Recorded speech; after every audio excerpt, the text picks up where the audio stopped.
Good afternoon, Patriots, and welcome to the 38th audio chat on the Q News Patriot Rumble Channel series. I'm the Q News Patriot, coming to you today with the Patriot Street Fighter, Scott McKay. My name is SG Anon. A great many of you out there are no doubt aware of Mr. McKay and the work that he has done, in this Great Awakening process and in this irregular and highly unusual special military information warfare situation that we've been in.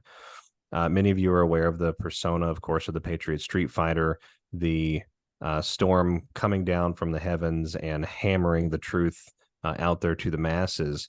But what is not so well known about Mr. McKay is that he's actually a very contemplative and deep thinker as it pertains to the events that are happening in the world, the flow of human consciousness, this process of reawakening internally to our spiritual power. This process, it's called ascension by some entities online.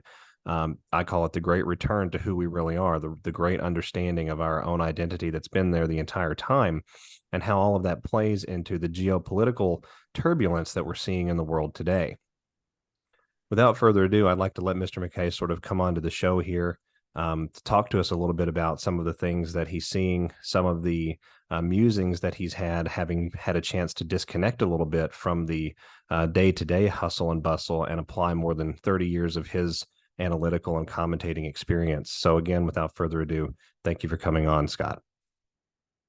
It is a true pleasure, my friend, and you're one of my favorite podcasters out there because you bring everything without the element of sensationalism, and it is a deep analysis. And I think, quite honestly, where we are in this battle for humanity, battle for Earth, it's what the world needs. It needs a very measured and analytical viewpoint, an analysis on what's happening here, because humans are driven by emotion, obviously, and it's a beautiful thing about us.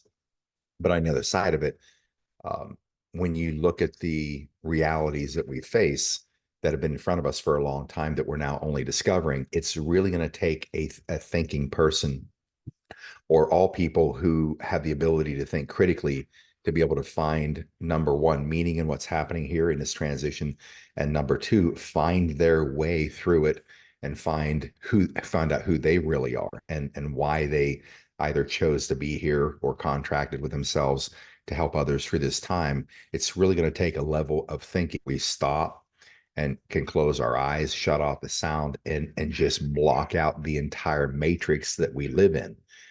That which we think is a reality that was automatic, and this is what our Creator had envisioned for us as far as life on this planet at this time. But although it isn't, it is, and shutting that out so that influence is gone, and then just letting themselves kind of stand or sit in their own silence and let those thoughts come into them, world and their lives around them, and coming up with some level of comfort, and then hopefully some type of intellectual game plan, mental game plan of how they're going to emotionally handle what we're going to go through. So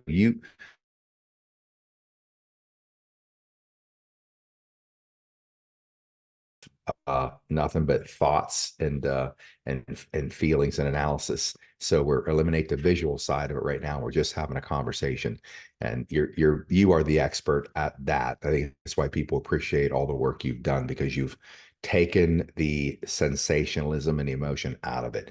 It's not used as a tool. It is something that's put on the shelf where it belongs at times like this. So thank you for the work you do.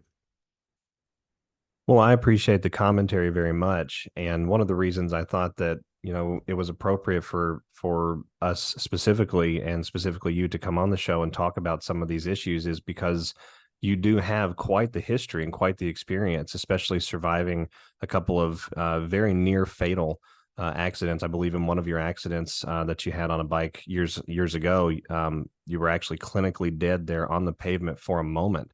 And so that alone offers a tremendous perspective on life. It offers an umbrella view, I think, a longitudinal, broad view that's hard to get to when we're caught up in the daily hustle and bustle. But you also have more than 3 decades, really, at this point, of political observation and just general commentary and breaking down of the various processes that are occurring at that bureaucratic machine, from the lobbying side over here to the governmental committee side over there, how some of these things function. And of course, that builds, I think, a great knowledge of what has been commonly termed in recent times the bureaucratic deep state. So it's an interesting convergence of spiritual and geopolitical awareness. And I wanted to have that discussion today because we're moving into a time where I think those two arenas are sort of on a converging or crash course with one another. We've got this 2024 barrel that we're all sort of staring down. Very large scale commentators and people with vast, wide audiences of tens of millions, or in some cases, even hundreds of millions of people, are now commenting that the NWO is dead. That the big pharma agenda is just exactly that. It's an agenda. It's an agenda of profiteering off of disease and the lack of true healthcare here in the NATO Western world.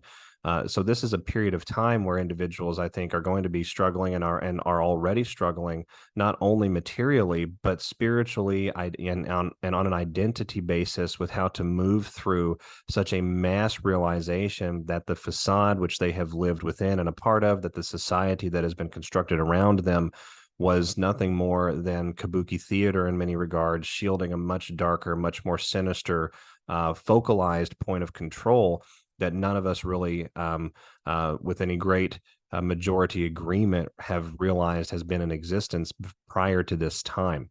So with all of that being said, and I'm sort of waxing a little bit on here, long-winded, but with all of that being said, I wanted to get your take first on what you see, just with the experience that I've highlighted and the background you have, about what we're looking at with this 2024 season and what the course of geopolitical turbulence may hold, or currently, or that may currently be underway.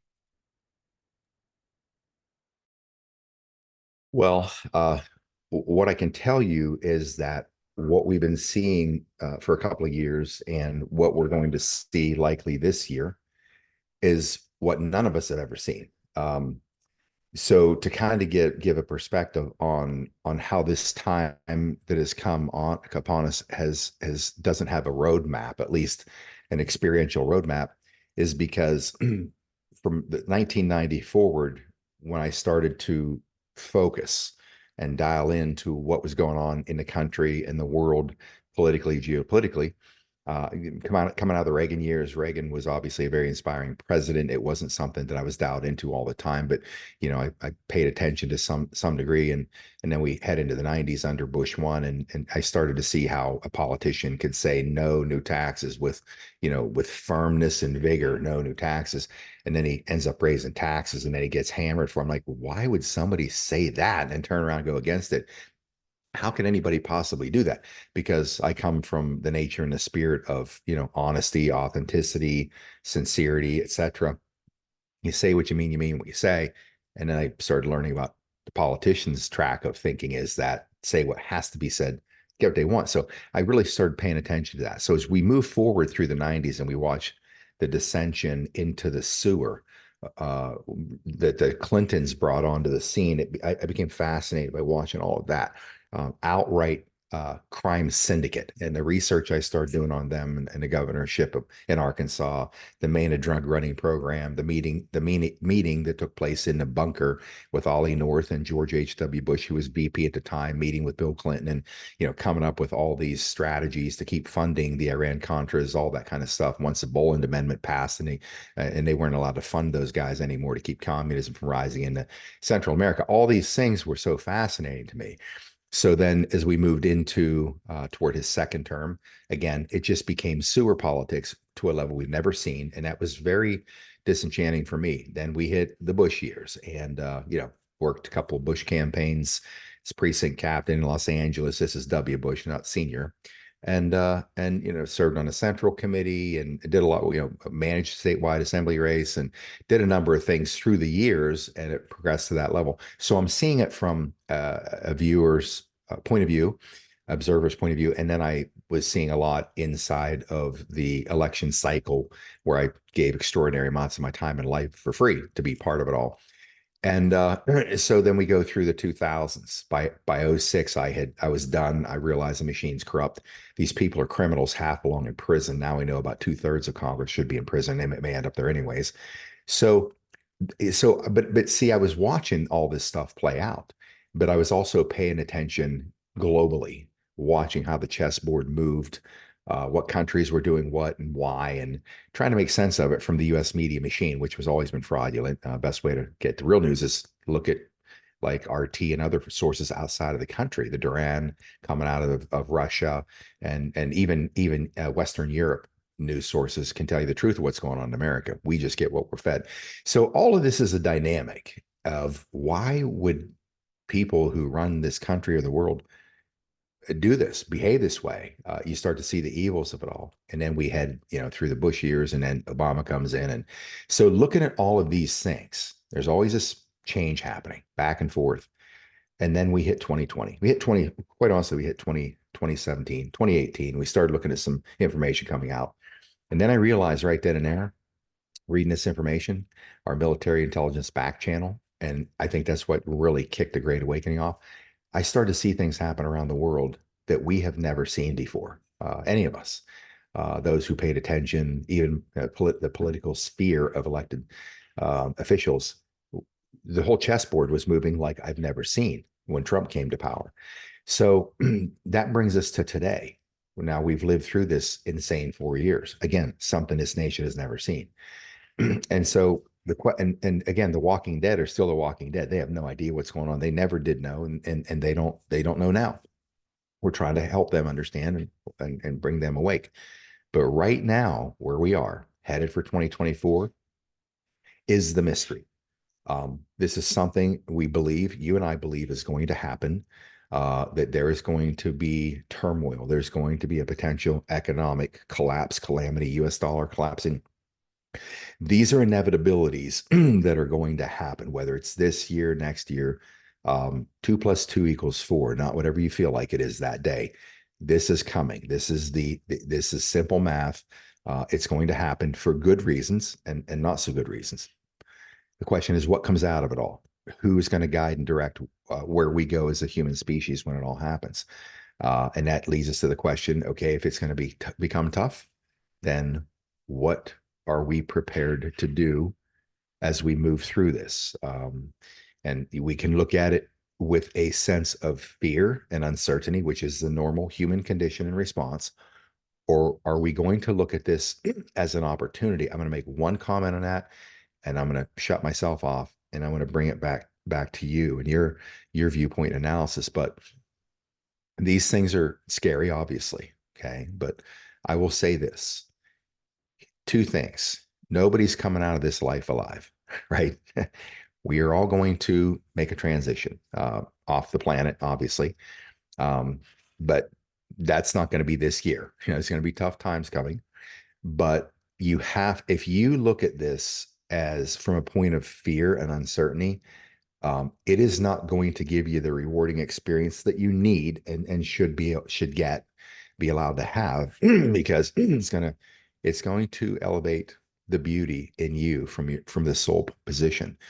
And I can equate this to what I went through and what you mentioned, having been pulled out of that grave in 2014, destroyed beyond repair, nearly paralyzed, catastrophic situation, leaves me homeless, crippled, and penniless 8 months later, lost my company, lost everything, refused taking a disability check because I could not have my mind believe that I was disabled, because my mind was, I'm going to come back from this. I'm going to use the power of the Christ consciousness. I referred to that as quantum physics back then. And as I had my coming back home to God moment, where it is understanding that the quantum physical realm that God created, that we all are part of. And if we work in concert with it, we can reach the happiness we want. If we work against it, we won't. That, of course, became the Christ consciousness reference that I make. But when I was in that trauma center 3 weeks after this catastrophic, horrific incident, and I'm being treated like an infant and all those things, my wife at the time had brought up the gravity and what life would be for me or us at that time. And my response was, is I could look over at her and I said, look, I know how bad this is. And I really didn't, because the news kept getting worse for 6 months, the degree of paralysis and all that destruction. Um, I knew that was bad because they butchered me and put enough metal in me to build a bicycle. But I looked over and I said to her, I said, look, you know me. I said, I'm not going to, I said, you know me. I said, I know how bad this is. I said, I am not going to allow this to be a liability in my life. I'm going to turn it into an asset. I don't know how yet, but I'm going to turn it into an asset. In that trauma center, I knew it was my moment. Now, how do you come to that? I don't know. It's the track of thinking I'd been on forever. Quantum physics became my bridge between the Bible and the Christ consciousness. Understanding quantum physics allowed me to know that I could rewire my neural networks with my own conscious thinking and intense focus and meditation. And faith without works is dead. Therefore, I had to put myself through hell, but I was going to make a comeback. So I had that mindset when I was in that trauma center. It's one that I thought about forever. I used to think about, man, I wish I would have been a Vietnam area veteran, because so many stories of guys coming back having lived hell for a year, waking up in a foxhole with two of their buddies' throats slit in the middle of the night, yet they survived it. They were left to live. And all these things. Well, they went through so much fear that coming back to the United States, starting a life, going in business, applying for a job, they had no fear. Who's going this guy just said no to me. I'm going to tuck my tail and walk out of this as a failure. Like, yeah, they had no fear of no. They're like, okay, on to the next thing. So they had that mindset. And I thought, man, I wish I could have lived through that and had that benefit. Well, this was my Vietnam moment, laying in that trauma center. And with the understanding of quantum physics and all that, that was going to be my opportunity to basically unleash myself from the matrix mentality and show myself who I really am, show the world what's possible. I see this year and what we're going to go through, the transition into the new earth, to where we can begin rebuilding the Garden of Eden, which we are going to. That's why I talk about it all the time. You have to start thinking about what you want it to look like. I laid in the hospital thinking, I've got to see myself making an epic comeback. And I did every day. And so this is our moment to get outside of the meat suit that we're in and have spirit, the light body, the light being, stand beside us and walk with us as we take on this challenge. Because once we get on the other side of it, we then get to see the earth that our creator had in mind for us, because the matrix is coming down. It's very eloquently stated, and it's almost difficult to encapsulate in a summary version all of what you just said, because you covered a vast uh, a vast swath of information about human consciousness and really what I think amounts to the power of God. Where the Bible reminds us that we're children of a living God, that out of the abundance of the heart, our mouth will speak, and the heart will govern the issues of life, right? And we know that the heart is a powerful connection to that soul, that seat, what I think is the seat of the Holy Spirit within all of us, which allows us to move, right? It allows us to, it is the energetic life force. It is the spirit of all things that provides substance and essentially buoyancy, I think, to a subatomic reality. And we live in a subatomic reality, right? We've confirmed this with all manner of scientific equipment. We've been talking about quantum since the days of Einstein. So these things, are beginning, I think, to gel, excuse me, really gel in the consciousness and in the understanding of the masses of we the people at large around the world. We are more than just a flesh suit. Life itself is not supposed to be devoid of meaning. It is supposed to be rich and flush with meaning. Meaning itself, I think, brings purpose and drive and willpower and curiosity.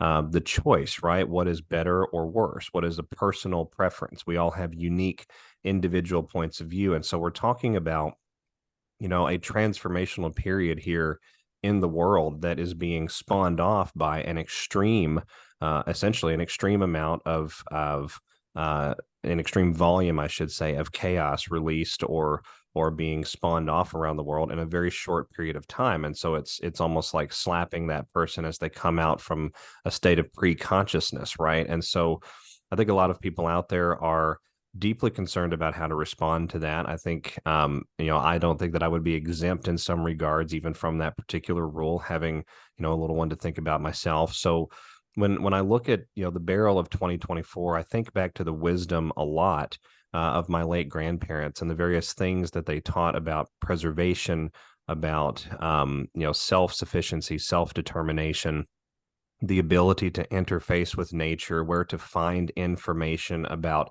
foliage or flora or fauna, practices that you could deploy, to shield oneself against hard times being that much harder.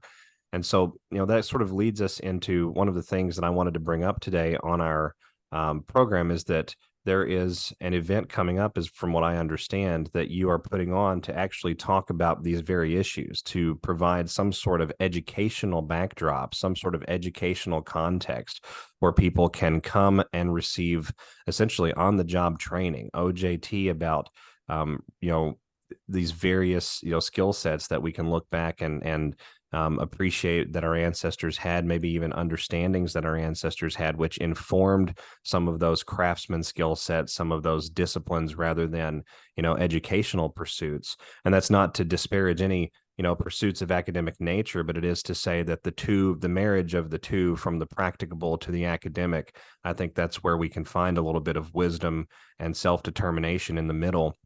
So if I can, I want to turn it over to you to talk a little bit about what you have described to me as this preparedness symposium, and from what I understand about its vision, being that of, providing a confidence basis and actionable, workable knowledge for patriots going through a time such as the times that we're living. Yeah, this is an event that I've not ever done before.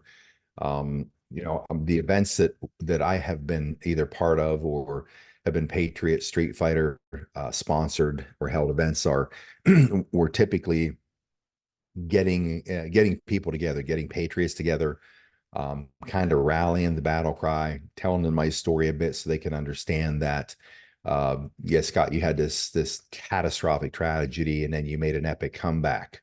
And the epic comeback isn't about Scott McKay. It's about, this is all of us. And I wanted people to understand that, look, I understand, I say this all the time. I understand how people see me. They see this person that they believe has these powers that can make this comeback. And then, 5 years later, be able to get on a motorcycle again, which shouldn't have happened, and then being taken out in a high-speed hit and run and destroyed a second time, again, making another comeback. And yes, I still ride my Harley Davidson, but it creates this image that is distant from most people. And the objective is that not to shine a light on Scott McKay, it is to say, folks, look, this is who all of us are. That's why I spent so much time on the road, traveling, doing events, speaking at events everywhere, for free for the last 3.5 years, spending six figures minimum per year out of my own pocket to speak for free around the country. Is because I need people to understand, look, I tell you this story because this is all of us. I come from the same creator you do, which means you are identical to me. They just took our ability away to understand who we are. We have great power to do amazing things. And that's why I let them spend time, or why I allow myself to spend so much time around people, so they can spend time with me and they realize, hey, you're just a regular guy. And if I'm not standing right there, they say, hey, he ain't all that. I'm like, exactly. That's what I'm trying to show you. Whatever you think of me, put me on a pedestal. I do. If I belong there, it's only because you do too. That's who we are. And I've been trying to help people unleash themselves, because we all need to be this to overcome the darkness of this matrix and bring it down and get on to building the Garden of Eden. It's going to take all of us to think this way, and then achieve it. But all these particular events had that purpose to it. This is a bit different because I have a friend of mine, Teresa Gregory, up in Ohio, has this beautiful horse farm. It looks like a Kentucky Derby manicured horse farm, 300 plus acres. It's a spectacular place. She's been asking me for 2 years to come to a Patriot Street Fighter event. I'm like, Okay, I'll do it.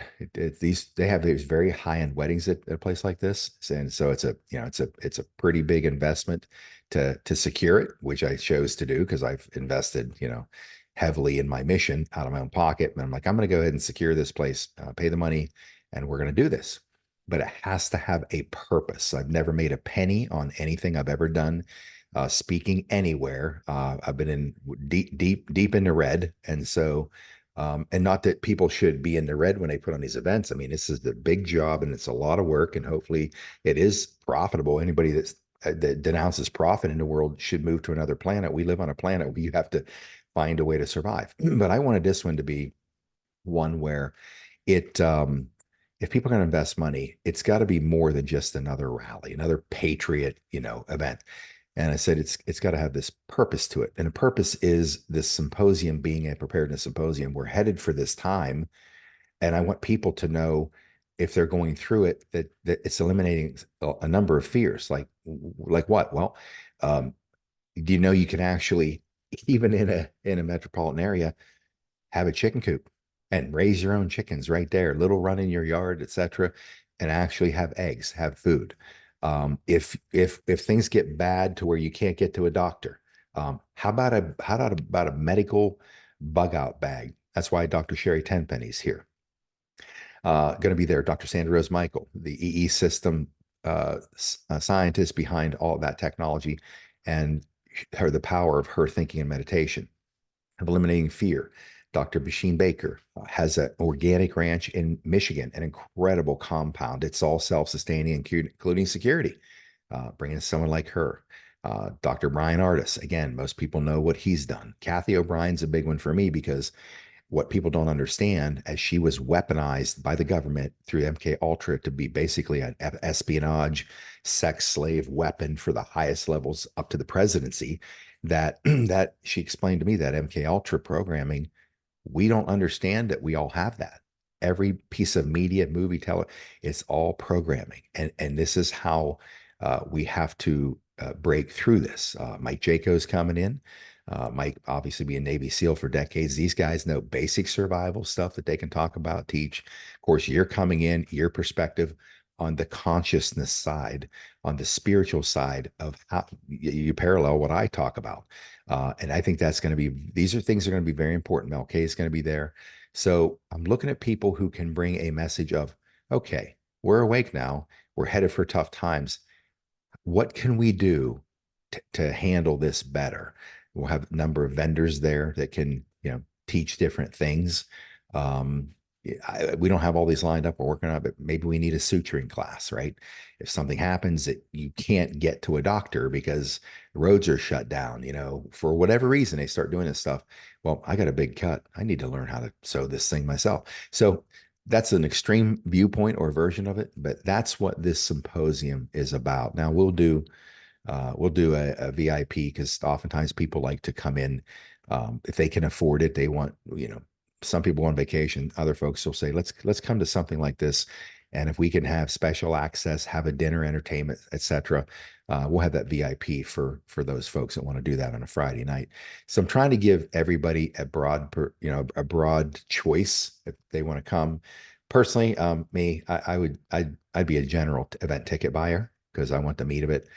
Some people, for them, they like to have time around the speakers and have a nice dinner, come in early and do that kind of thing. So we make it available to those who want to do that. But all in all, the point is to walk away that weekend not just fired up, but with some real working knowledge on what they can do to prepare for what's coming this year and next year. I think that's very important as we go through this process because it is in that feeling, that sensation of being truly prepared, that there is true confidence born, right? And Jesus tells us to come before Him, right, with a heart of contrition, but also forgiveness. And I think implied in that is confidence in some regards to appreciate the broader perspective of who we are here in the world and the dimensionality, the dimensional nature of the being that we are. Everything from electroencephalography to Kirlian photography and other methods can clearly show that the human being has some sort of electrical field, some sort of malleable, you could call it an auritic field, I suppose, some sort of malleable interchange, excuse me, between different layers of dimensionality.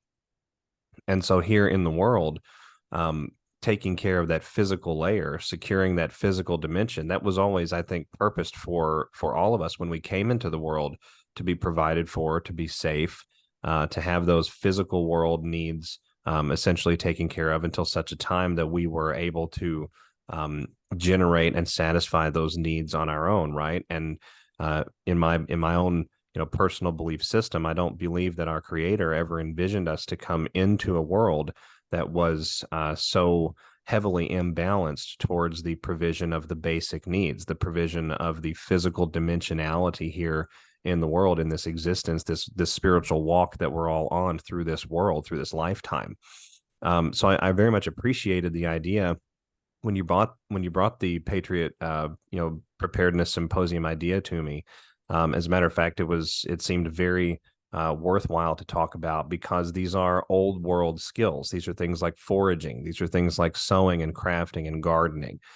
Things like understanding how to read the landscape, topography, cartography, as well as those, excuse me, basic understandings of this new world, this sort of wonderful new earth that we're moving into, where we're appreciating that we are a quantum being, that we're moving to a quantum way of life in the sense of an information age. And that's going to open up a much greater connectivity, a much greater expansion, and the ability of all of us to socialize, in real time with one another together all around the world in a way that has never really been possible before.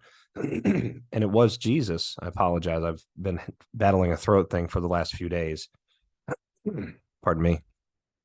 It was Jesus himself who said, where two or more are gathered in my name, there I am in the midst of them. But Jesus did not say where two or more are gathered on the same bench together, or where they are gathered at the same table together. It was simply a gathering, a meeting of the minds and the hearts, a meeting of the spirits. And that, I think, is the most important angle to consider, even as we're going through this. And this symposium that you brought to me seems to accomplish a lot of both sides of this coin. So with that, and since I seem to be having some considerable issues this end with my own sinus interference, we are coming up on time. I wanted to ask, if you have any closing remarks on the things that Patriots can do, especially the low budget things that Patriots are capable of doing right there at home within their communities, that can sort of bolster and help fortify the position of, say, a household or a family unit or a social sphere going through what is clearly a transformational and unprecedented original process here in the United States. Yeah, there's a couple basic things, and I'm going to direct toward one of the initiatives that we started to fuel a year ago, and there's a specific reason why I'll bring this up. Tactical civics is I guess it's become quite a movement that's exploded, because I saw the need for, number one, to bring us back to the constitutional county grand jury process in the U.S., which the founders put in place, whereby we, the people, maintain all the power and control in this country over the government. Obviously, we let that slip, but the reason that I've pushed so hard to take this from obscurity with the help of a couple other people into now a prominence growing is more importantly than anything else, getting to a grand jury where we can start holding people accountable, because the political class, the corporate class, will not do that. To me, it's more about this. I just get off the phone. I always say hello to folks that come on board Operation Tomahawk. I make my time available for time every single day to speak to these patriots that want to be part of that. And many times, I had one this morning, Carrie Cruiswick, or I think it was Carrie Cruiswick. First thing she said to me on the phone, "I just want to let you know, Scott," and I knew what she's going to say.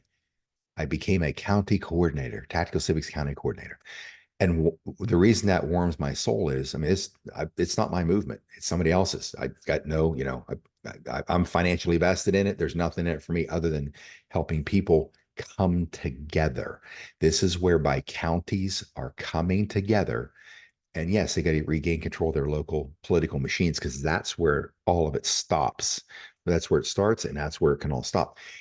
Most importantly is that it's bringing people together It's bringing communities together. People are now talking to each other. They have a common interest, which is the defense of their own surroundings, their living lifestyle, their living area, and a county level. They're speaking to each other. If things get tough, they have support emotionally. They're confident. They've already established relationships and potential plans if things go, in a bad direction where all these, illegals have been coming in. We hear that they're going to do, trigger these guys to go out and start creating chaos. Well, guess what? You got a number of people in your tactical civics chapter who are ex-military. I don't have to say a word. They're already talking about, hey, so you're former Marine. Yep. You are, special forces. Yep. You were armed, whatever. Hey, if things go wrong here, we need to protect our neighborhood here. We need to protect our county, our community. And they themselves begin to talk again. And if they're talking and they have some type of a game plan to handle these things, guess what? There's less fear and they're confident. Other people in that community, they know how to garden. They have hydroponics. They have all this knowledge that they already do. That it's part of their life. Guess what? They're talking to. They don't need me. They don't even need this event that we're having. Um, all they have to do is begin to speak with the other human beings that live in the same sphere they do. So if everybody is crowdsourcing their knowledge and information and their capabilities, guess what? There's a lot less fear in the communities. Why do you think they've done everything they can to separate us? Because when we are together, we have immense power. And I'm trying to ignite that and initiate it through this tactical civics process. It has one purpose, but quite honestly, I'm most interested in the other purpose, which is what I just described. That stuff is important. If you can just use your logic, let's say that the food supply chain gets hammered and things get very difficult, there's things you can buy that are low cost. You can buy rice, right? Beans, things like that. You can buy 20-pound bags of this stuff with some discretionary income. Folks say, well, I don't have discretionary income. Well, if you eat pizza, smoke cigarettes, or drink beer, you've got discretionary income. How about thinking about a situation where you can't get food?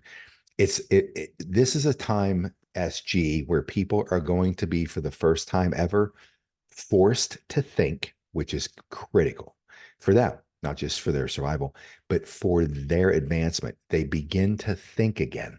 This global system has built a system of dependency where people can't even solve the simplest issues. Now, quite honestly, if they're in a situation of life or death, the average person has done extraordinary things all through the course of time and history, right up till this minute, right up to your next door neighbor, when the rubber meets the road, in a situation where it requires what I would call a superhuman effort, which is no such thing as super. There's just human. We have that power.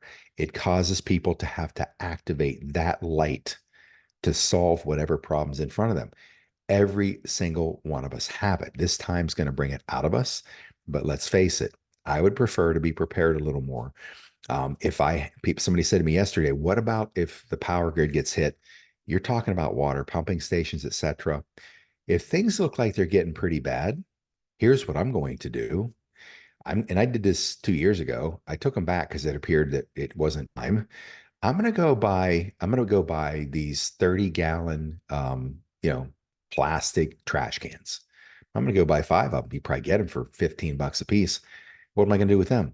Well, if it looks like we're headed for troubled waters, I'm gonna fill every one of those suckers up. I'm gonna have one. I don't care if you're in an apartment in the city.